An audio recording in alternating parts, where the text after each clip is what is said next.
और आइए शुरुआत कर रहा हूं आज की बड़ी खबर के साथ। कल आपको बताया था तूफान आ रहा है, लेकिन तूफान आगे घुस चुका है। राजस्थान में तूफान दाखिल हो गया है। राजस्थान के हालात क्या है ये आपको बताऊंगा, लेकिन तूफान अपने पीछे जो निशानियां छोड़ गया है वो आपको दिखा रहा है। ये देख रहे हैं आप, तूफान आने के बाद की तस्वीर आप देख रहे हैं। पूरा शेड जो गिरा है, फुल स्क्रीन लीजिए जरा, गुलाटियां मारते हुए गाड़ियों के ऊपर। एम्बियंस बढ़ाइए जरा।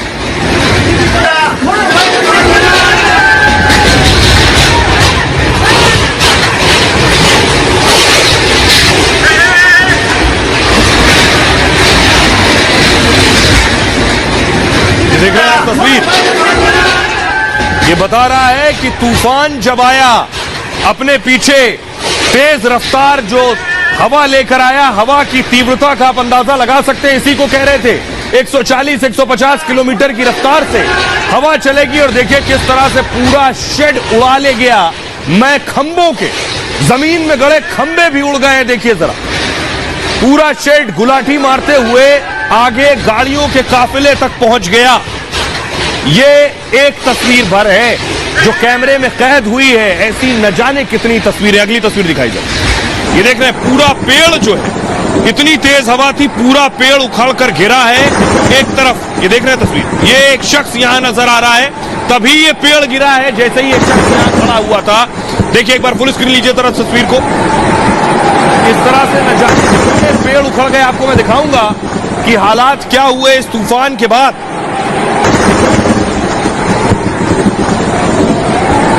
आइए अगली तस्वीर में आपको दिखा रहा हूं। ये देखिए, पूरी रोड बीच की बह गई है। देख रहे हैं, ये पूरा रोड था, ये पूरा स्ट्रेच था। तूफान के पानी से देखिए पूरी रोड बह गई है। एक हिस्सा इधर रह गया, एक हिस्सा इधर रह गया, बीच में आप देख रहे हैं पानी नजर आ रहा। अगली तस्वीर दिखाई जरा। ये आप देख रहे हैं, एक घर में पानी भर गया। उसके बाद एक बच्ची चिल्ला रही है, मेरा घर डूब गया, मेरा घर डूब गया। फुल स्क्रीन लीजिए जरा। जब पानी बढ़कर घरों की तरफ घुसा है, सुनिए जरा, एम्बियंस बढ़ाइए।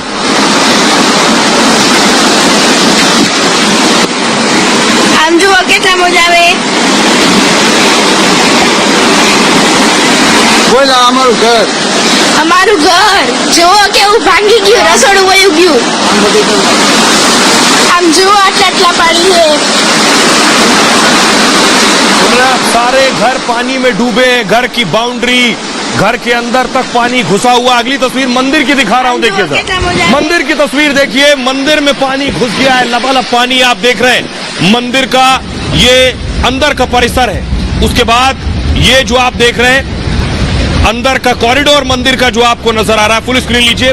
मंदिर में जो आसपास मंदिर थे दरिया के, वहां पानी घुसना शुरू हुआ। ये देखिए जरा, पूरे मंदिर में पानी घुसा है और पानी की आवाज से आप अंदाजा लगा सकते हैं क्या मंजर रहा होगा उस वक्त। ये देखिए, इस तरह से पानी घुसना शुरू होता है घरों में। ये तो मंदिर की तस्वीर आप देख रहे हैं, समंदर किनारे मंदिर था। जब पानी अंदर घुसना शुरू हुआ शहरों की तरफ, जो तट पर इस तरह के जितने निर्माण थे उनको अपने में समा लिया है। लेकिन इस दौरान आपको बताएं किसकी जिम्मेदारी बढ़ गई थी। ये आप देख रहे हैं तस्वीर, एनडीआरएफ के जवान जो मौके पर मौजूद थे, एक बच्चे को देखिए कंधे पर बैठा कर लेकर जा रहे हैं। बस खड़ी हुई है, बस तक लेकर गए एनडीआरएफ के जवान, लोगों को बचाया है। ये बड़ी भूमिका थी आपदा प्रबंधन की, बच्चों को कंधे पर लेकर जा रहे हैं। हमारी सहयोगी वहां मौजूद थी प्रियंका की जरा रिपोर्ट देखिए। तबाही आई तूफान के साथ और तबाही के निशान पीछे छूट गए। वो तस्वीर जरा देखिए आप। देख सकते हैं कि किस तरह से जो साइक्लोन के गुजर जाने के बाद में जो आफ्टर इफेक्ट्स हमें देखने को मिल रहे हैं वो वाटर लॉगिंग के हिसाब से देखने को मिल रहे हैं, भारी बरसात के हिसाब से देखने को मिल रहे हैं और हवा की रफ्तार भी तेज काफी है, पर कल से ज्यादा कम है। कल की जो गस्टिंग विंड स्पीड थी 155 किलोमीटर पर आवर की, वो घट के कम से कम 55 किलोमीटर पर आवर की हो चुकी है।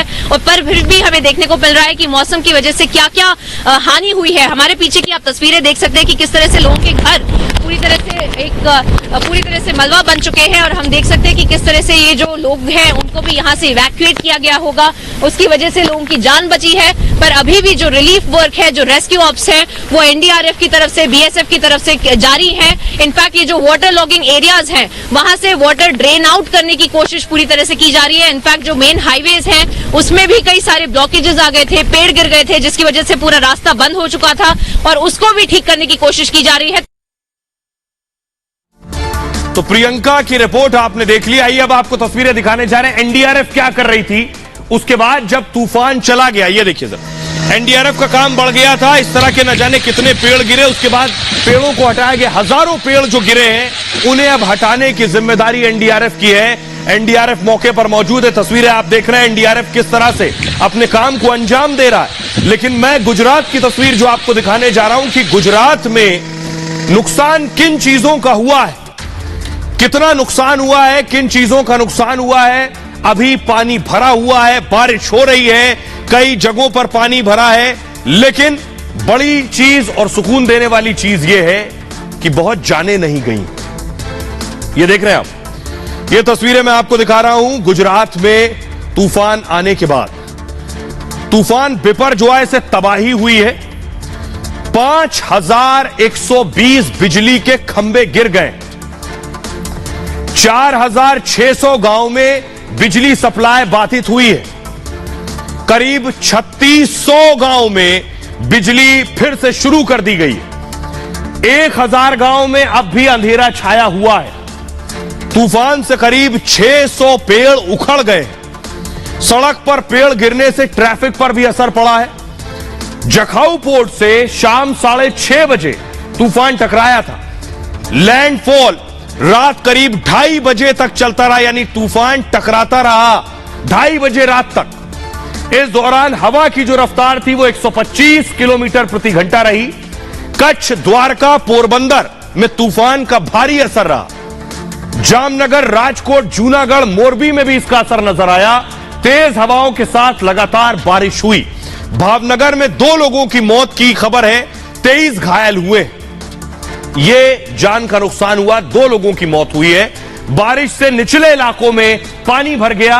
पिछले 24 घंटों में आपको बताऊं कच्छ में 2 से 7 इंच बारिश हुई है। घरों से सड़कों तक पानी भरने से परेशानी हो रही है और राहत और बचाव कार्य में दिक्कतें पेश आ रही हैं। तूफान से हजारों घरों को नुकसान पहुंचा है। बिपरजॉय से 23 जानवरों की भी मौत हुई है। तूफान के बाद 4600 ग्रामीण इलाकों से संपर्क टूट गया है। तूफान से कई मोबाइल टावर्स को नुकसान पहुंचा है। तूफान से भारी आर्थिक नुकसान की भी आशंका जताई जा रही है। सरकार आर्थिक नुकसान का आकलन करेगी, उसके बाद लोगों की मदद करेगी। हमारे सहयोगी अनूप मांडवी में मौजूद थे। मांडवी से उनकी रिपोर्ट देखिए, वहां हालात क्या थे। उस बीच में हम आ पहुंचे हैं जहां तक ये पूरा मांडवी बीच गुलजार हुआ करता था, लेकिन आज सिर्फ तबाही के निशान है। तबाही और बर्बादी के निशान हम आपको कैमरे के जरिए दिखा रहे। देखिए पूरा मांडवी बीच पानी से भर गया है। लहरें अब भी उफान मार रही हैं। चक्रवात भले यहाँ से आगे मूव कर गया और राजस्थान की तरफ, लेकिन इसका इम्पैक्ट अब भी दिख रहा है। हवाएं अभी 100 से ज्यादा की स्पीड में चल रही है। इन लहरों को देखकर आप अंदाजा लगा सकते हैं कि कितनी तेज गति से हवाएं चल रही है। ये पूरा इलाका जो है, मांडवी बीच जो है, कभी गुलजार हुआ करता था, लेकिन आज यह सन्नाटा पसरा है। समुद्र की हलचल आप देखिए, कितनी तेज गति से लहरें उठ रही हैं और ये ऐसा लग रहा है बिल्कुल लीन लेगी अपने आसपास जो लोग हैं उनको समा लेगी अपने अंदर, क्योंकि ये आफ्टर इफेक्ट है बिपरजॉय तूफान का। और उसके बाद ये तस्वीरें हम आपको दिखा रहे हैं जहां पर इस वक्त हम मौजूद हैं। ये एक रेस्टोरेंट है जिसके ऊपर हम मौजूद हैं, लेकिन ये भी पूरी तरह से तहस नहस हो चुका है। आप देखिए खंभे उखड़ चुके हैं। सारे जगहों पर बैनर, पोस्टर, होर्डिंग्स लगे थे, वो उखड़ चुके हैं। लोग अपने सामान को बचाने की कोशिश भी कर रहे हैं। जो लोग यहाँ कमाते थे, जिसके जरिए ये बीच चलता था, वो तमाम चीजें अब बिल्कुल खत्म हो गई है। आपने हमारे सहयोगी अनूप की रिपोर्ट देखी। आइए अब आपको बताने जा रहा हूं, सुनाने जा रहा हूं जिन लोगों के घर पानी में डूब गए, जो सबसे ज्यादा प्रभावित हैं आम लोग, उन्हें सुनिए जरा। जगह जगह पे पेड़ गिर गए, मैं देख रही हूँ कि होर्डिंग गिर गई, शीशे टूट गए हैं। हाँ। डर लग रहा है? डर तो लग रहा है, द्वारकाधीश बैठा है, कुछ नहीं होगा। तूफान देखा था ऐसा कभी? नहीं, पहली बार देखा है इधर। पहली बार देखा। हाँ। नुकसान बहुत ज्यादा हुआ है आसपास नहीं, बहुत ज्यादा हुआ है, बहुत ज्यादा पेड़ पड़ गए, बहुत ज्यादा ऐसे पोस्टर वगैरह पड़ गए।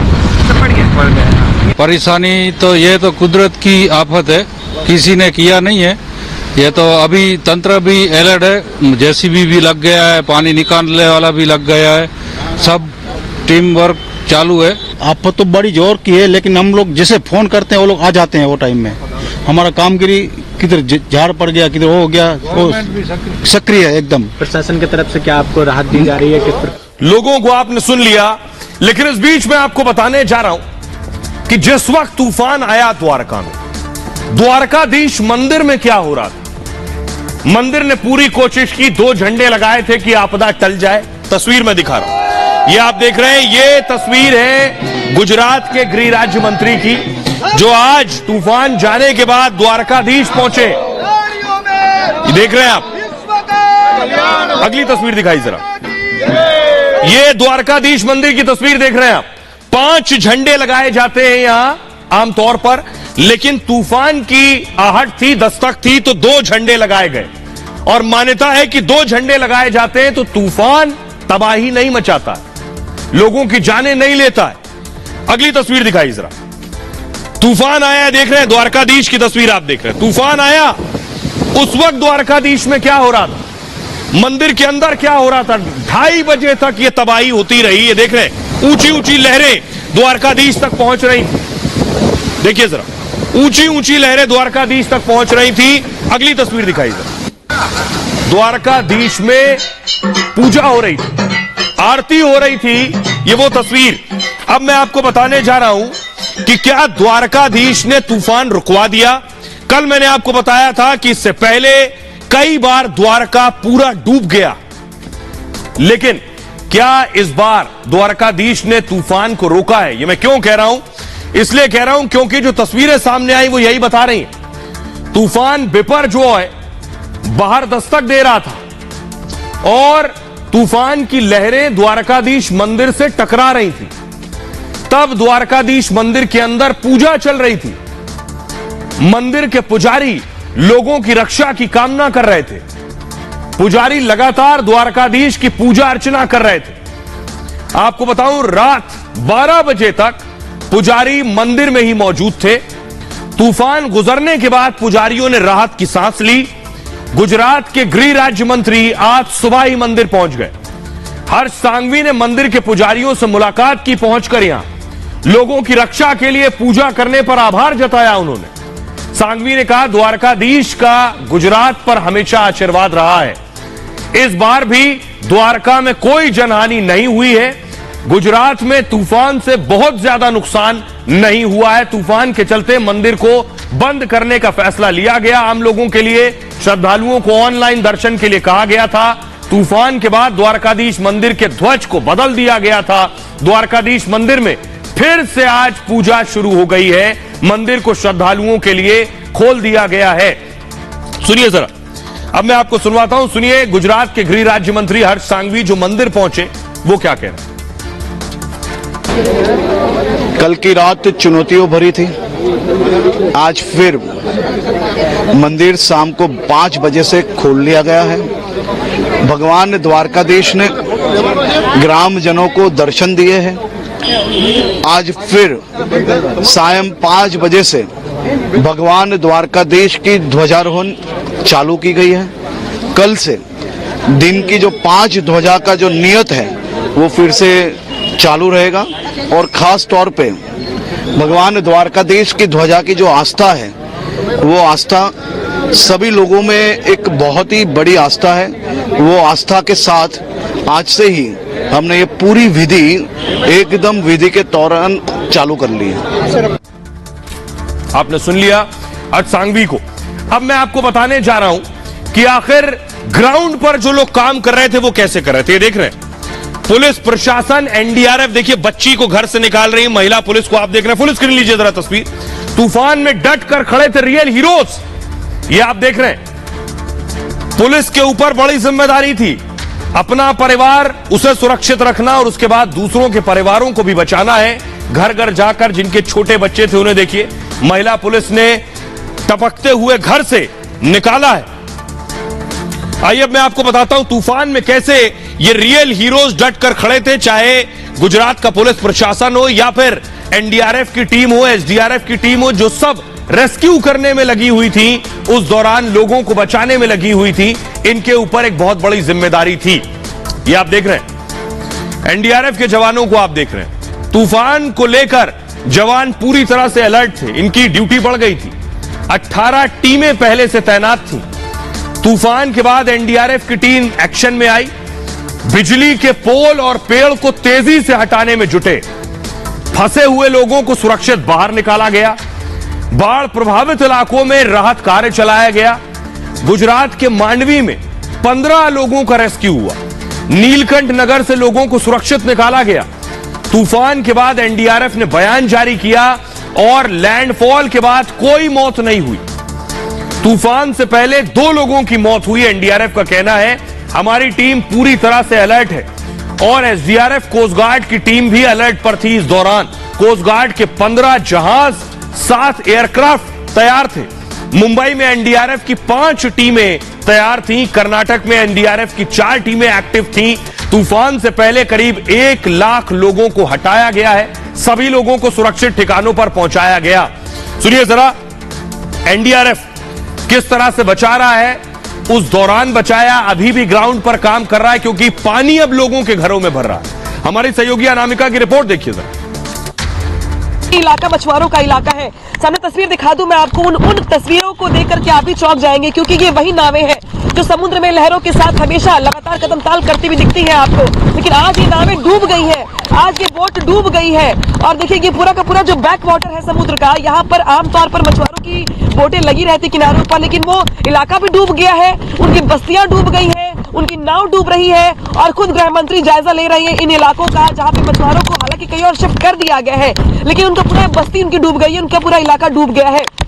इसके अलावा अगर बात की जाए तो कुछ आपको मछुआरे दिखाई दे रहे होंगे जो अपने बोट से पानी निकाल रहे हैं। उनका ये कहना है कि उनका बहुत नुकसान हो गया है क्योंकि कुछ बोट इनकी खराब भी हो गई है, कुछ पाइप से पानी निकाल रहे हैं, कुछ बाल्टी से पानी निकाल रहे हैं, लेकिन फिलहाल यहाँ पर उनका बहुत लॉस हो गया है। तो जो तस्वीरें हैं वो वाकई में हैरान परेशान करने वाली है क्योंकि एक जो ओखा का इलाका है, मछुआरों का इलाका, वो पूरा डूब चुका है। मछुआरे परेशान घूम रहे हैं। ये तूफान अब आगे बढ़ गया है। जी हां, बड़ी खबर यह है कि गुजरात से तूफान आगे बढ़ गया है। गया कहां? ये बिपर जो है आगे बढ़कर कहां पहुंचा, ये मैं आपको बताने जा रहा हूं। देखिए जरा, ये देख रहे हैं नक्शा, ये जखाऊ पोर्ट पर टकराया। द्वारका, पोरबंदर, जूनागढ़, कच्छ, जामनगर, राजकोट, मोरबी, जालोर से होता हुआ देखिए राजस्थान में घुस गया। राजस्थान में दाखिल हुआ है बाड़मेर सबसे पहले, फिर जोधपुर, नागौर और सीकर। यह है इस तूफान का रूट। अभी 16 तारीख को दोपहर में बाड़मेर में दाखिल हुआ, अब जोधपुर कल तक पहुंच जाएगा।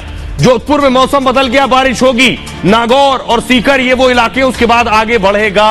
राजस्थान में दाखिल हुआ। अब मैं आपको तस्वीर दिखाने जा रहा हूं राजस्थान में हालात क्या है। जैसे ही गुजरात से राजस्थान में एंटर हुआ, वहां की तस्वीर क्या निकल कर आ रही वो दिखा रहा हूं, दिखाई जरा। ये बाड़मेर की तस्वीर आप देख रहे हैं। तेज बारिश बाड़मेर में हो रही है। अभी बारिश बाड़मेर की है। ये जो आप देख रहे हैं तूफान भी आ गया, आंधी भी चल रही है और वहां भी क्षति शुरू हो गई, पेड़ गिरने शुरू हो गए हैं। देखिए जरा क्या हालात हैं, ये आप देख रहे हैं। ये मैं आपको दिखा रहा हूं राजस्थान की तस्वीर। गुजरात के बाद राजस्थान पहुंच गया ये बिपर जो है। राजस्थान के बाड़मेर, जालौर में आज रेड अलर्ट था। ये पेड़ गिरता हुआ जो आप देख रहे हैं, तेज हवाओं के साथ भारी बारिश हो रही है। राजस्थान के जैसलमेर में आंधी बारिश जारी है। तूफान को लेकर राजस्थान के 5 जिलों में अलर्ट है। बाड़मेर, सिरोही में तेज हवाओं की वजह से पेड़ गिर रहे हैं। कई जगहों पर बिजली के पोल भी गिर गए हैं। जालौर में सुबह से 80 मिलीमीटर बारिश दर्ज की गई है। 13 जिलों में भारी बारिश का ऑरेंज अलर्ट है। बाड़मेर के 5 गांव से 5000 लोगों को निकाल लिया गया है। राजस्थान में एक्शन शुरू है। जोधपुर में स्कूल बंद कर दिए गए हैं और जोधपुर यूनिवर्सिटी ने परीक्षाओं को स्थगित कर दिया है। हालात ये, किसी भी हालात से निपटने के लिए एनडीआरएफ राजस्थान में तैयार है। एसडीआरएफ की 17 टीमों को राजस्थान में तैनात किया गया है। 30 टीमें एसडीआरएफ की तैयार है, उनसे कहा गया अलर्ट पर है। सीएम गहलोत ने खुद हालात को लेकर बैठक की है। राजस्थान में तूफान की रफ्तार कमजोर जरूर पड़ी है। अब बिपरजॉय की रफ्तार 50 से 60 किलोमीटर प्रति घंटे की है। 17 जून को बिपरजॉय कमजोर पड़ जाएगा, ऐसा बताया जा रहा है एक्सपर्ट्स के जरिए। राजस्थान में 18 जून तक इसका असर रहने वाला है। आइए अब मैं आपको सुनवाता हूं, सुनिए। अमरदीप हमारे सहयोगी राजस्थान में मौजूद हैं। राजस्थान से अमरदीप की रिपोर्ट देखिए जिस वक्त राजस्थान में दाखिल हुआ बिपरजॉय। राजस्थान में चक्रवाती तूफान बिपरजॉय की एंट्री हो चुकी है। मैं बाड़मेर में मौजूद हूं। आप तस्वीरें देख सकते हैं जहां पर तूफानी बारिश का दौर जो है वो शुरू हो चुका है। तेज हवाओं के साथ में तूफानी बारिश जो है लगातार राजस्थान के अन्य जिलों में भी तेजी से बढ़ रही है। पहले बाड़मेर की बात करें तो बाड़मेर में हैवी रेन की चेतावनी जो है मौसम विभाग ने जारी कर दी है। मेरे पीछे तस्वीरों में आप देखेंगे कि विजिबिलिटी इतनी कम है कि गाड़ियों को लाइट जला करके दिन में निकलना पड़ रहा है। दोपहर में इतनी कम विजिबिलिटी के साथ में ये तूफानी बारिश का दौर आप यहाँ देख रहे हैं। दूसरी तरफ यहाँ पे जो मैदानी इलाके हैं, इन मैदानी इलाकों को अगर देखेंगे तो यहाँ पे साफ आपको खेतों में पानी नजर आ रहा होगा, यानी कि तेजी के साथ में पानी जो है वो आसमान से बरस रहा है। तूफानी बारिश जो है वो बरस रही है। आगे आगे तक आपको फॉगी मौसम जो है वो दिखाई दे रहा होगा कि किस तरीके से यहाँ पे लगातार फॉग जो है एक तरीके से, जिसके कारण विजिबिलिटी जो है वाहनों की वो कम देखने को मिल रही है। लोग इक्के दुक्के सड़कों पर हैं क्योंकि चेतावनी ऑलरेडी पहले ही मौसम विभाग ने जारी कर दी थी। बाड़मेर, जैसलमेर, सिरोही, जालौर, पाली से लेकर के सांचौर की अगर बात करें तो यहाँ पे ऑरेंज अलर्ट के साथ साथ रेड अलर्ट है 16 और 17। भाई अब मैं आपको बताने जा रहा हूं कि आखिर इसका असर क्या हो रहा है। असर अलग अलग जगहों पर अलग अलग असर हो रहा है। सबसे पहले मैं आपको बताऊंगा कि आखिर तूफान, ये जो तूफान आगे बढ़ रहा है, ये आप देख रहे हैं, ये तूफान जो बढ़ रहा है आगे, इस तूफान में एक आंख होती है जिसे कहते हैं साइक्लोन आई। कभी आपने देखा तूफान एक गोला बनाकर आगे बढ़ता है, उसकी आई जो होती है वो आंख कहां है? तूफान की आई के आंख के बारे में मैं आपको बताने जा रहा हूं जो सबसे ज्यादा खतरनाक मानी जाती है। क्यों कह रहा हूं? देखिए जरा, ये आपको नजर आ रहा है, बीच में आपको आई नजर आ रही है। इसे आई ऑफ साइक्लोन को तूफान की आंख कहते हैं। बीच में जो आपको आंख की शक्ल का नजर आ रहा है, इसे आई ऑफ साइक्लोन यानी तूफान की आंख कहते हैं। किसी भी साइक्लोन का सबसे खतरनाक हिस्सा माना जाता है। सीधे शब्दों में इसे तूफान के बीच का हिस्सा कहते हैं। आई ऑफ साइक्लोन की जगह पर हवा की रफ्तार सबसे तेज है। इसके तट से टकराने पर सबसे अधिक नुकसान होता है। साइक्लोन के केंद्र वाले हिस्से में आई ऑफ साइक्लोन होता है और बिपरजॉय 300 किलोमीटर का एक जोन बनाकर बढ़ रहा था। यानी सोचिए, बिपरजॉय का जो दायरा था वो 300 किलोमीटर का था। इसके अलग अलग जोन में हवा की रफ्तार अलग अलग होती है। यानी सबसे किनारे का जो हिस्सा होगा, जिस शहर के ऊपर ये किनारे का हिस्सा होगा वहां हवा अलग होगी। थोड़ा अंदर का हिस्सा जिसमें होगा वहां हवा की रफ्तार कुछ और होगी, तबाही अलग होगी। जो सेंटर है, आंख का हिस्सा है, वहां तबाही सबसे ज्यादा होगी। बाहरी क्षेत्र में हवा की रफ्तार कम होती है। जैसे जैसे तूफान आगे बढ़ता है, बीच के हिस्से में रफ्तार काफी अधिक हो जाती है। इस कारण बीच के हिस्से को ही आई ऑफ साइक्लोन कहते हैं। और जहां हवा की रफ्तार अधिक होती है और बेहद खतरनाक भी हो जाती है। आई अब मैं आपको सुनवाता हूं। आई ऑफ साइक्लोन आपने जान लिया। मौसम विभाग के डीजी मृत्युंजय महापात्रा क्या कह रहे हैं, सुनिए। आज पूर्णिम में केंद्रीभूत था, वो धीरे धीरे उत्तर पूर्व दिशा में गति कर रहा है और आज 2:30 बजे एक साइक्लोनिक स्टॉर्म के हिसाब से सौराष्ट्र कच्छ में धोलावीरा के पास केंद्रीभूत है। इसका विंड स्पीड अभी 70 to 80 किलोमीटर पर आवर और गस्टनेस पे 90 किलोमीटर पर आवर चल रहा है। और इसके प्रभाव में रेनफॉल जारी है सौराष्ट्र कच्छ में और इसके आसपास जो वेस्ट राजस्थान एरिया है वहाँ भी रेनफॉल जारी है।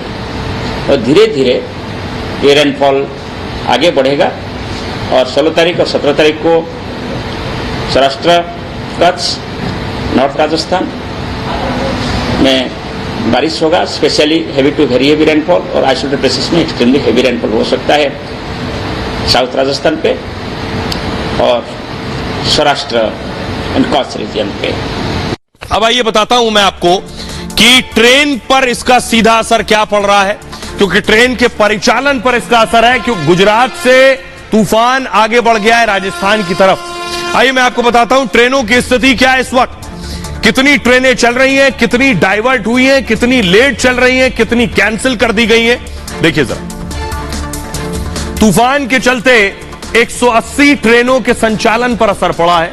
पश्चिमी रेलवे ने करीब 100 ट्रेनें रद्द की हैं। 40 ट्रेनों को शॉर्ट टर्मिनेट किया गया है। शॉर्ट टर्मिनेट का मतलब ट्रेन के रूट को छोटा कर दिया गया है। और 40 ट्रेनों को शॉर्ट ओरिजिनेट किया गया है, यानी शॉर्ट ओरिजिनेट रूट में बदलाव करके ट्रेन का संचालन किया गया। गुजरात से गुजरने वाली ज्यादातर ट्रेनें रद्द कर दी गई हैं। तूफान के चलते ट्रेनों का संचालन प्रभावित हुआ है। आज भी 2 ट्रेनों को रद्द कर दिया गया है। पोरबंदर वेरावल एक्सप्रेस रद्द हो गई है। पोरबंदर एक्सप्रेस की वापसी सेवा भी रद्द है और सर्वोदय एक्सप्रेस को शॉर्ट टर्मिनेट किया गया है। सर्वोदय एक्सप्रेस वैष्णो देवी गांधीधाम के बीच चलती है। भुज साबरमती स्पेशल ट्रेन पहले से ही रद्द थी। पश्चिमी रेलवे ने यह बयान जारी किया है। शॉर्ट टर्मिनेट या कैंसिल ट्रेनों का रिफंड यानी पूरा पैसा वापस मिलेगा। यात्रियों को नियमानुसार रिफंड दिया जाएगा। सुरक्षा के लिहाज और जरूरी कदम उठाए जा रहे हैं। आइए अब मैं आपको दिखाता हूं, अकेले ट्रेन नहीं, ट्रेन के अलावा कई फ्लाइट्स भी कैंसिल हुई हैं। आखिर फ्लाइट्स पर असर क्या पड़ रहा है? वॉल फ्लोर ग्राफिक दीजिए प्लीज। फ्लाइट्स पर असर यह पड़ रहा है कि तूफान से सबसे ज्यादा गुजरात के एयरपोर्ट प्रभावित हुए और गुजरात का जामनगर एयरपोर्ट शुक्रवार तक बंद है। मालवाहक उड़ानों पर शुक्रवार तक रोक लगा दी गई है। भावनगर, भुज, कांडला, राजकोट, सूरत में फ्लाइट पर असर पड़ा। राजकोट, भुज, भावनगर एयरपोर्ट पर 3 उड़ानें रद्द हैं। एयर इंडिया, स्टार एयर ने अपनी निर्धारित उड़ानें रद्द कर दी हैं। मुंबई एयरपोर्ट पर एक रनवे पूरी तरह से बंद है। एयर इंडिया ने कहा है कि तूफान का काफी असर हुआ है। कुछ उड़ानें रद्द हो गई हैं, कुछ देरी से चल रही हैं। इंडिगो ने भी यात्रियों के लिए एक बयान जारी किया है और पायलट के शेड्यूल में फेरबदल करना पड़ रहा है। फ्लाइट के शेड्यूल में फेरबदल किया गया है। स्पाइस जेट ने कहा है कि तूफान से उड़ान प्रभावित हुई है। मुंबई से आने और जाने वाली फ्लाइट्स में देरी हो रही है। भावनगर, कांडला, अहमदाबाद एयरपोर्ट पर भी इसका असर देखा जा रहा है। यात्रियों से कहा गया है कि एयरलाइन के संपर्क में रहें, फ्लाइट के शेड्यूल पर नजर बनाए रखें। आइए अब मैं आपको सुनवाता हूं हमारी सहयोगी की जरा रिपोर्ट देखिए जो उस वक्त ग्राउंड जीरो पर मौजूद थी। पर जो है तूफान के चलते द्वारिका में भारी बर्बादी हुई है, जिसके चलते बहुत नुकसान भी हुआ है। कई जगहों पर शीशे टूट गए हैं लोगों के, घरों के और होटलों के। इसके अलावा जिस तरीके से पेड़ गिरे हैं जगह जगह पे, तस्वीर दिखा दूं मैं आपको। मैं द्वारिका के भद्रकाली चौक के आसपास के इलाकों में घूम रही हूं और लगातार यहाँ पर पूरे के पूरे रास्ते में पेड़ गिरे हुए दिखाई दे रहे हैं आपको। और ये देखिए किस तरीके से फायर सर्विस एक जगह पे जा रही है, क्योंकि ये इमरजेंसी सेवाएं हैं जिसकी जरूरत अब सबसे ज्यादा पड़ने वाली है पूरे द्वारिका में। जिसके चलते पुलिस हो, चाहे वो जरूरी सेवाओं वाले लोग हो, उनके व्हीकल्स हो, वो लगातार मूवमेंट कर रही है। लेकिन ये देखिए आपकी इस पूरे रास्ते में आपको जगह जगह पे पेड़ गिरे हुए दिखाई देंगे। और वो देखिए सामने भी एक पेड़ गिरा दिखाई देगा आपको। ठीक वैसे ही कई इलाके ऐसे हैं जहां पर भारी तबाही हुई है। बड़े से बड़े पेड़, पुराने पेड़ उखड़ गए हैं जड़ से। तो भाई कई जगहों पर बिजली के तार टूटे हुए दिखाई देंगे आपको। तो अनामिका की रिपोर्ट देखी आपने। अब मैं आपको बताने जा रहा हूं कि आखिर तूफान से कैसे जीता गया। ये मैं इसलिए कह रहा हूं क्योंकि इससे पहले जो तूफान आए हैं उनसे भारी नुकसान हुआ है। कल मैंने आपको बताया था 1998 में जो तूफान आया उसमें 1500 जाने गई। 1999 में तूफान आया जिसमें 9000 जाने गई। यह इकलौता उन तूफानों में है जिसमें ज्यादा नुकसान नहीं हुआ। 2 लोगों की मौत हुई, वो भी पिता और पुत्र थे जो अपने जानवर को बचाने की कोशिश कर रहे थे, उसमें उनकी जान गई। प्रधानमंत्री नरेंद्र मोदी एक्शन में थे पहले दिन से एक बार। उसके अलावा देश की सारी टेक्नोलॉजी जो थी वो सब इस पर काम कर रहा था। अगली तस्वीर दिखाई। न सिर्फ प्रधानमंत्री बल्कि राज्य के मुख्यमंत्री भी उतने ही एक्टिव थे। ग्राउंड पर पहुंचकर कंट्रोल रूम से नजर बनाए हुए थे। आखिर यह हुआ कैसे? कैसे मुमकिन हुआ कि तूफान से कम नुकसान हो? इसके लिए क्या तैयारी की गई? कौन सी वो चीजें हैं जिन्होंने काम किया है? देखिए जरा, ये आप देख रहे हैं ये जो तस्वीर मैं आपको दिखा रहा हूं, ये इसरो की तस्वीर है, इंडियन स्पेस रिसर्च ऑर्गेनाइजेशन। तूफान बिपर जो है बेहद ताकतवर था, बेहतर प्लानिंग से ज्यादा नुकसान नहीं हुआ। इसरो के सैटेलाइट देवदूत की तरह काम करते रहे, सटीक अनुमान से राहत और बचाव में मदद मिली। इसरो के सैटेलाइट ने बिपरजॉय का सटीक अनुमान लगाया।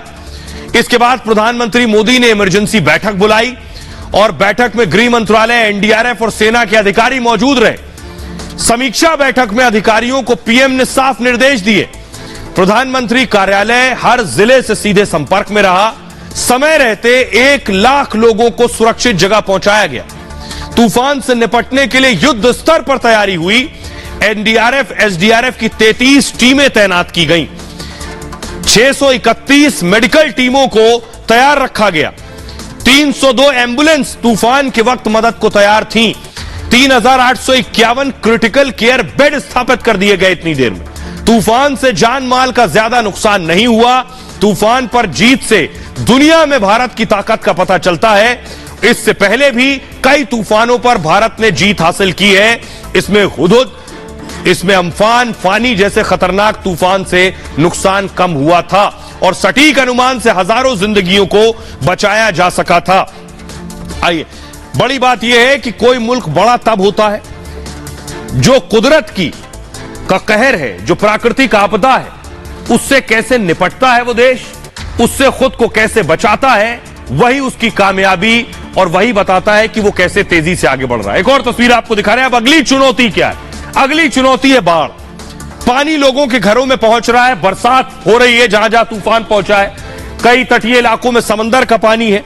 तो अगली बड़ी चुनौती है तूफान के बाद बाढ़। बाढ़ से कैसे बचना है, कैसे लोगों को बचाना है, ये दोनों ही चीजें। तूफान बिपरजॉय गुजरात से गुजर गया, लेकिन गुजरात में लगातार बारिश हो रही। सौराष्ट्र और कच्छ के 8 जिलों में सबसे ज्यादा बारिश हो रही। कच्छ जिले में शाम 6 बजे से तड़के 2:30 बजे तक बारिश होती रही। समुद्र के पास निचले इलाकों में पानी भर गया। मौसम विभाग ने गुजरात में 17 जून तक बारिश की चेतावनी जारी की है। लगातार बारिश के चलते बाढ़ का खतरा मंडरा रहा। तूफान के बाद कच्छ के रेगिस्तान में बाढ़ जैसे हालात बन गए। भारी बारिश के चलते इंडो पाक का जो बॉर्डर है वो पूरी तरह से डूब गया। नडाबेट बॉर्डर पर गुरुवार रात से ही लगातार बारिश हो रही है। तूफान बिपरजॉय की स्पीड कम हो गई है। मौसम विभाग ने इसे एक लंबा साइक्लोन बताया है। लंबे साइक्लोन से ज्यादा बारिश होती है, जिसके चलते बाढ़ का खतरा बढ़ जाता है। तूफान के चलते गुजरात के भावनगर में भी भारी बारिश हुई है और भावनगर में नदी नाले उफान पर हैं। एक नाले में कई बकरियां फंस गई थी और बकरियों को बचाने के लिए पिता पुत्र नाले में उतर गए। पानी का बहाव इतना तेज था कि दोनों बाढ़ में बह गए। आइए खबरों में आगे बढ़ते हैं। आज की अगली बड़ी खबर है जो सीधे आ रही है हिमाचल से। क्यों जला हिमाचल का चंबा? हिमाचल के चंबा में एक तस्वीर आई है। तस्वीर आप देख रहे हैं, फुल स्क्रीन लीजिए जरा तस्वीर। यह हिमाचल के चंबा की तस्वीर है। इस तस्वीर में जो आपको नजर आ रहा है ये घर है। एक घर में आग लगा दी गई। हिमाचल के चंबा की तस्वीर आप देख रहे हैं।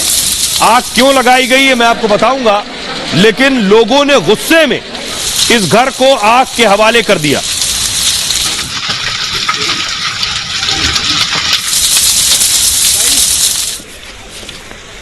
एक और तस्वीर मैं आपको दिखा रहा हूं आग लगने के बाद। देखिए जरा, ये आप देख रहे हैं घर की तस्वीर। पूरी तरह से घर खाक हो चुका है जिस घर में आग लगाई गई थी। अगली तस्वीर दिखाई जरा। हजारों की संख्या में लोग पहुंच गए थाने। फुल स्क्रीन लीजिए जरा। प्रोटेस्ट कर रहे थे जब लोग प्रदर्शन कर रहे थे। एम्बियंस बढ़ाइए इसका।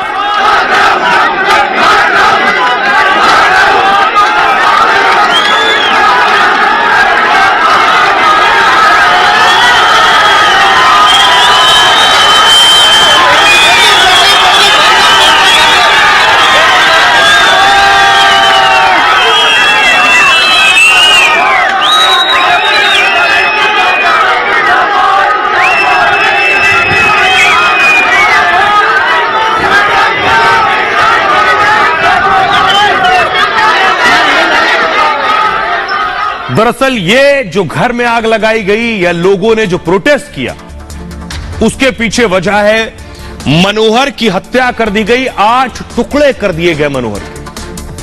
मर्डर करने के बाद शव को 8 टुकड़ों में काट दिया गया। जब लोगों को खबर मिली तो लोग आग बबूला हो गए। उसके बाद लोगों ने क्या किया यह आपको बताता हूं। लोग गुस्से में आक्रोशित भीड़ जब पहुंची मनोहर के हत्यारों के घर, तो मैं आपको दिखाने जा रहा हूं लोगों ने क्या किया। देखिए जरा तस्वीर, ये आप देख रहे हैं। इस घर को फूंक डाला। यह हत्यारों का घर था। हिंदू युवक की हत्या से हिमाचल जल रहा है। चंबा में गुस्साई भीड़ ने 4 आरोपियों के घर फूंक दिए। रोकने पर पुलिस की गाड़ियों पर पथराव किया है। गेट तोड़कर जबरन पुलिस थाने में घुस गए। इस बवाल की वजह है दलित युवक मनोहर का मर्डर। मर्डर क्यों हुआ? 21 साल के मनोहर की मुस्लिम लड़की से दोस्ती थी। 6 जून को मनोहर उस लड़की से मिलने गया था, लेकिन इसके बाद मनोहर वापस घर नहीं लौटा। बाद में नाले के पास बोरी में बंधा उसका शव मिला। दिल्ली के श्रद्धा हत्याकांड जैसी बेरहमी से हत्या की गई उसकी। मनोहर के शव के 8 टुकड़े कर दिए गए थे। आरोप है कि लड़की के परिवार वालों ने मनोहर का मर्डर कर दिया। लाठियों से पीट पीट कर पहले मनोहर की जान ले ली और फिर सबूत मिटाने के लिए शव के टुकड़े टुकड़े कर दिए। मामले में 3 को गिरफ्तार किया गया, 10 को हिरासत में लिया गया है। गिरफ्तार लोगों में प्रेमिका का भाई शब्बीर भी है। बेकाबू भीड़ ने गुरुवार को शब्बीर का घर जला दिया और इस घटना को लव जिहाद से भी जोड़कर देखा जा रहा है और इसे लेकर इलाके के लोग भारी विरोध में, उनमें नाराजगी तनाव को देखते हुए 7 दिन तक, जी हां 7 दिन तक स्कूल बंद कर दिए गए। इलाके में धारा 144 लागू कर दी गई है। अब तस्वीर में आपको दिखाने जा रहा हूं एक तस्वीर मनोहर के जो शव बरामद किया गया। इस ग्राफिक से पहले तस्वीर जो थी मनोहर का जो शव बरामद किया गया वो इतनी विभत्स स्थिति में था। ये आप देख रहे हैं, तस्वीर आपको विचलित कर सकती है। ये आप देख रहे हैं मनोहर का शव टुकड़ों में बरामद किया गया। 8 टुकड़े किए गए थे उसके। ये तस्वीर आप देख नहीं सकते, ऐसी तस्वीर है। इस बर्बर तरीके से मनोहर को इन लोगों ने मारा था। जरा सुनिए जयराम ठाकुर क्या कुछ कह रहे हैं, सुनिए। हिमाचल के इतिहास में तो कांग्रेस के लोग हमको बहुत बड़ा पाठ पढ़ाते हैं, बहुत सारी चीजों को लेकर के सीख देते हैं कि शरीर के 8 टुकड़े कर दिए। ये कांग्रेस की सरकार के दौरान जो है प्रदेश के अंदर घटना घटित हुई है और इस पर अब क्या कहना। तो इस प्रकार के दृष्टिकोण से अगर वो राजनीतिक रोटियां सीखना चाहते तो ये गलत बात है। मेरा विपक्ष की पार्टी से भी ये अनुरोध है कि आप आइए, बैठकर बात करते हैं और निश्चित तौर पर हिमाचल का जो शांति प्रिय माहौल है उसमें इस समय पर्यटक सीजन चल रहा है, उसमें किसी प्रकार का वातावरण ऐसा पैदा नहीं होना चाहिए। कानून व्यवस्था को अगर आप ऐसे करेंगे, अपने हाथ में लेंगे और किसी भी प्रकार का उपद्रव फैलाएंगे, वो हिमाचल की शांति के लिए ठीक नहीं है। अब मैं आपको बताने जा रहा हूं जो प्रोटेस्ट हुआ, लोगों का गुस्सा और नाराजगी है कि कातिलों को पकड़ा जाए। ये आप देख रहे हैं लोग धरने पर बैठ गए, पुलिस सामने खड़े हुए, लोग नारेबाजी कर रहे हैं। लोग कह रहे हैं कि कातिलों को फौरन गिरफ्तार किया जाए, जितने लोगों ने मनोहर की हत्या में जितने लोग शामिल हैं। अगली तस्वीर दिखाई जरा। ये मनोहर के परिवार को आप देख रहे हैं, परिवार के हालात क्या हैं ये तस्वीरें आप देख रहे हैं। जरा पहले देखिए हमारे सहयोगी सुमित की रिपोर्ट। उस जगह पर पहुंचे जहां घर में को आग लगाकर फूंक दिया गया। मनोहर हत्याकांड के बाद किस तरीके से लोगों का गुस्सा फूट पड़ा और जो आरोपी हैं उनके घरों को ये देखिए तस्वीरें, उनके घरों को आखिर किस तरीके से आग के हवाले कर दिया गया। दरअसल बड़ी संख्या में जो लोग हैं वो आक्रोशित यहां पर पहुंचे और इसके बाद इस घर को पूरी तरीके से आग के हवाले कर दिया गया। दरअसल मनोहर की नृशंस हत्या कर दी गई थी जिसमें उसके शरीर के तकरीबन 8 टुकड़े कर दिए गए थे। ये पूरा जो मामला है ये प्रेम प्रसंग से जुड़ा हुआ बताया जा रहा है, जिसमें मनोहर का जो प्रेम प्रसंग है वो एक मुस्लिम लड़की से चल रहा था, जो लड़की के परिवार वालों को पूरी तरीके से नागवार गुजरा और इसी के चलते इस नृशंस हत्या के जो आरोप हैं वो इस वक्त जो लड़की का परिवार है उस पर लग रहे हैं, लड़की के भाई पर लग रहे हैं। और वहीं बड़ी संख्या में कल कुछ लोग जो हैं यहां पर पहुंचते, बताया जा रहा है कि तकरीबन 8000 के करीब लोग यहां पर पहुंचे और देखिए क्या कुछ हाल जो है इस पूरी जगह का उन्होंने कर दिया। आइए अब मैं आपको बताता हूं मनोहर की हत्या में टेरर एंगल भी सामने आ रहा है। जो हत्यारे उन पर यह आरोप लग रहा है। ये मनोहर की तस्वीर आप देख रहे हैं। मनोहर की हत्या को लेकर यह सबसे बड़ा खुलासा है। बीजेपी का दावा है कि आरोपी के तार आतंकियों से जुड़े हैं, यानी प्रेमिका के भाई शब्बीर का जो संबंध वो आतंकियों से। 1998 में आतंकी मामले में उससे पूछताछ हुई है। 98 में चंबा के सतरुंडी में आतंकी हमला हुआ था। चंबा का इलाका जम्मू कश्मीर से सटा हुआ है, जहां आतंकियों ने 35 हिंदुओं की हत्या कर दी। हमले के पीछे हिजबुल मुजाहिदीन का नाम सामने आया। शांत हिमाचल में खौफ फैलाने के लिए हत्याकांड हुआ था। हिंदुओं की हत्या कर राज्य में माहौल बिगाड़ने की साजिश थी। क्या इस बार भी मनोहर की हत्याकांड के पीछे यही मंशा है? पूर्व सीएम जयराम ठाकुर ने एनआईए जांच की मांग की है। आरोपी के काफी संदिग्ध होने का दावा किया गया है। उसके पास से 3 बीघा जमीन, 100 बीघा पर उसने कब्जा कर रखा है। आय का कोई साधन नहीं है। अकाउंट में 2 करोड़ रुपया मिला है। नोटबंदी के समय शब्बीर ने 95 लाख के नोट बदले थे। वो हिमाचल में बेहद ऊंचाई और दुर्गम इलाके में रहता है ताकि उस तक कोई पहुंच ना सके, उसे समझ ना सके। बहन से दोस्ती होने पर मनोहर से उसे खतरा नजर आने लगा था। तो क्या इसलिए मनोहर को रास्ते से हटाया गया है? सुनिए जरा क्या कुछ कह रहे हैं पूर्व मुख्यमंत्री जयराम ठाकुर। ये व्यक्ति बहुत संदिग्ध परिस्थितियों में एक बार में इसकी गतिविधियां कई वर्षों से संदिग्ध है। 3 बीघा जमीन लेकिन 100 बीघा पर कब्जा, 10,000 की ऊंचाई पर वहां पर डेरा और 12 महीने वहीं पर रहना। कौन लोग वहां आते हैं, कौन लोग मिलते हैं, इन सारी बातों को लेकर के ये सारे जांच के विषय है। और इतना बड़ा अमाउंट जो है उसके अकाउंट में होना, ये सारी चीजें एक तरह का इंडिकेट करती हैं कि एक इन्वेस्टिगेशन प्रॉपर होनी चाहिए, कंप्लीट इन्वेस्टिगेशन होनी चाहिए। खबरों में आगे बढ़ते हैं। आज की एक और बड़ी खबर है। खबर यह है कि आवाज और शोर उठ रहा है कि जो 24 में लोकसभा चुनाव होने हैं वो 24 में नहीं होंगे, 24 से पहले 23 में ही लोकसभा चुनाव हो जाएंगे। आखिर ऐसा क्यों? कौन है जो इस बात को बार बार दोहरा रहा है? पूरा देश यह कह रहा है कि 24 में चुनाव होंगे, 24 में रोमांचक मुकाबला होगा प्रधानमंत्री मोदी और विरोधियों के दरमियान। तो आखिर कौन है? क्यों कह रहे हैं कि 24 में नहीं 23 में ही लोकसभा चुनाव होंगे? जरा रिपोर्ट देखिए।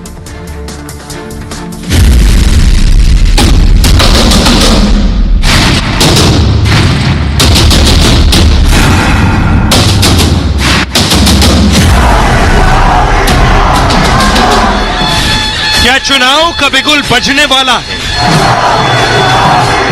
क्या कभी भी हो सकता है चुनाव का ऐलान? क्या 2024 तक इंतजार नहीं करेगी मोदी सरकार? बिहार के मुख्यमंत्री नीतीश कुमार ने 2 दिन में 2 बड़े बयान दिए हैं। दोनों बयान 2024 से पहले चुनाव को लेकर है। नीतीश ने 14 जून को कहा, कुछ जरूरी है कि अगले ही साल चुनाव होगा, कोई ठिकाना है कि पहले ही चुनाव हो जाए। और आज 16 जून को मीडिया से बातचीत करते हुए फिर दोहराया, मैंने इसकी संभावना हमेशा रहती है, इसलिए पूरा का पूरा हमने सारे पार्टियों को अलर्ट किया है कि आप समझ लीजिए। तो सवाल ये कि क्या 2024 का चुनाव 2023 में ही हो जाएगा? क्या वाकई मोदी सरकार चुनाव के लिए मन बना चुकी है और केवल इसका ऐलान बाकी है, या नीतीश महज शिगुफा छेड़ रहे हैं ताकि चर्चा में बने रहें? 23 जून की विपक्ष की बैठक से पहले अपनी अहमियत बनाए रखें और अपने प्रधानमंत्री बनने के सपने को जिंदा रखें। अब सवाल आपके जहन में भी आ गया होगा, क्या वाकई फिर से वोट देने जाना है? 24 से पहले 23 में ही हो जाएगा चुनाव। ऐसा क्यों कहा जा रहा है? ये कहां से शगुफा आया है? कौन है जो इसे बार बार छेड़ रहा है? देखिए जरा। देश में जल्दी चुनाव के कयास लग रहे हैं। नीतीश ने इन अटकलों को जन्म दिया है क्योंकि कर्नाटक में विपक्ष की जीत हुई, वहां कांग्रेस को उम्मीद से ज्यादा सीटें मिल गईं। इस साल देश के 5 और राज्यों में चुनाव होने, मध्य प्रदेश, राजस्थान और छत्तीसगढ़ में चुनाव होने, तेलंगाना, मिजोरम में भी इसी साल वोटिंग होगी। कर्नाटक जीत से विपक्ष को यहां उम्मीदें बंधी हैं। इसी डर से बीजेपी 2024 तक इंतजार नहीं करेगी, ऐसा कहना है विरोधियों का, क्योंकि तब मोदी के खिलाफ माहौल बन जाएगा अगर बाकी राज्य भी हार गए।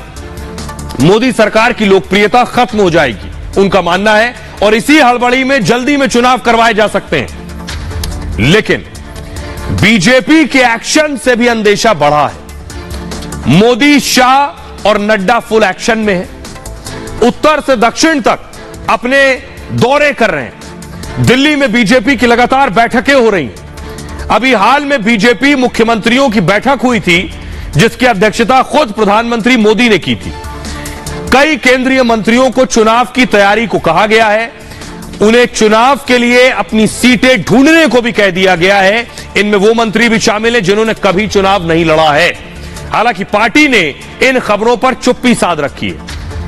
उसकी यही चुप्पी विपक्ष की धड़कन और बढ़ा रही है। अब ऐसे कयास क्यों लग रहे हैं? जल्दी चुनाव के कयास सरकार के एक्शन से भी लग रहे हैं।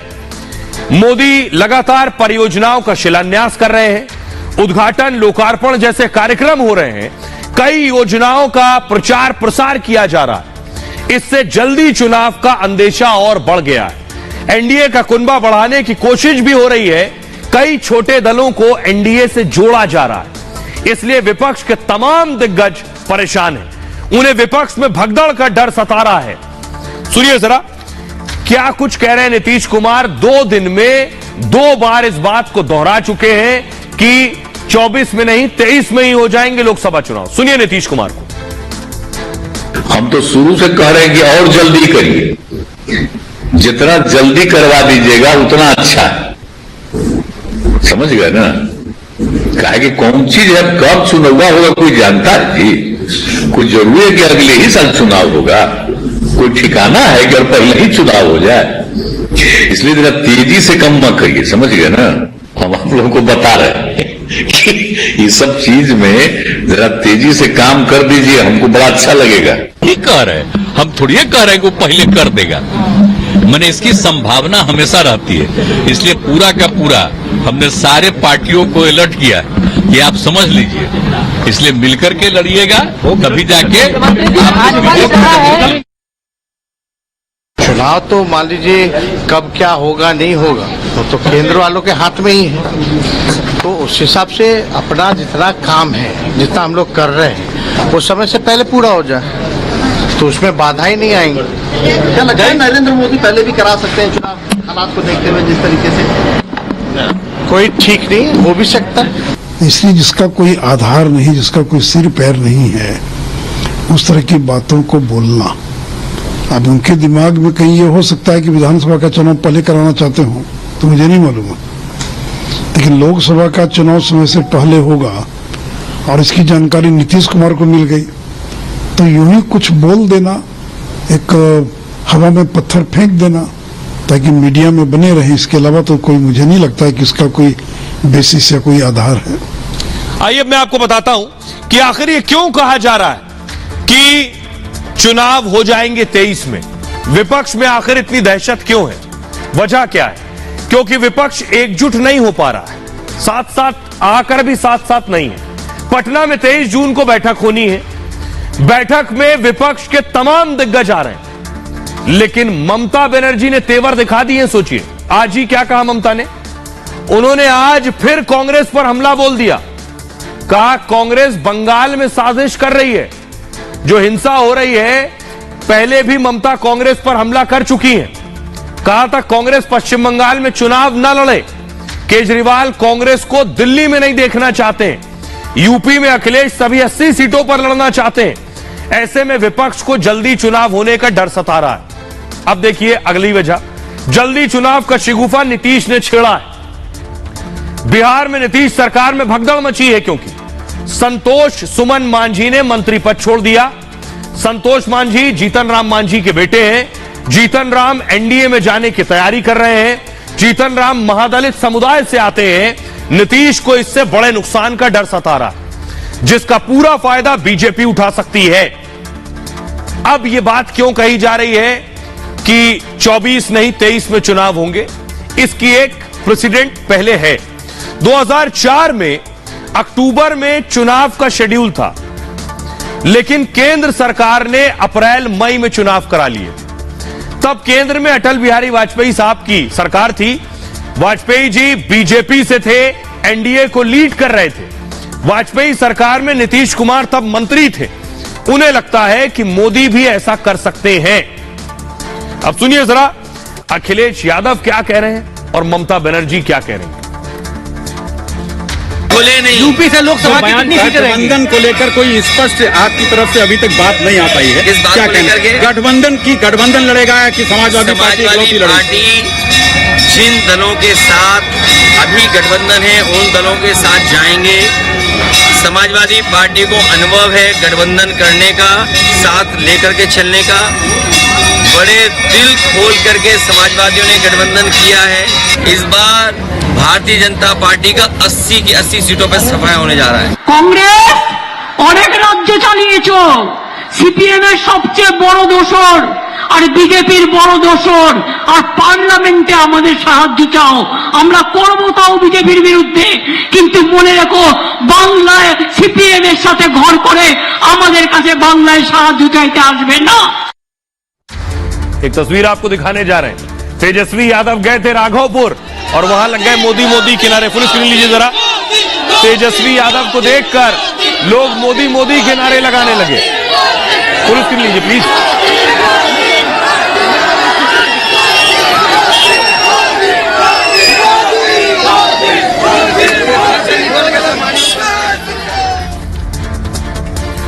बहरहाल ये भारत की बात है में इतना ही। आप अपना और अपनों का बहुत बहुत ख्याल रखिए। एक छोटे से ब्रेक के लिए रुक रहे हैं, लौट रहे हैं कुछ और बड़ी खबरों के साथ।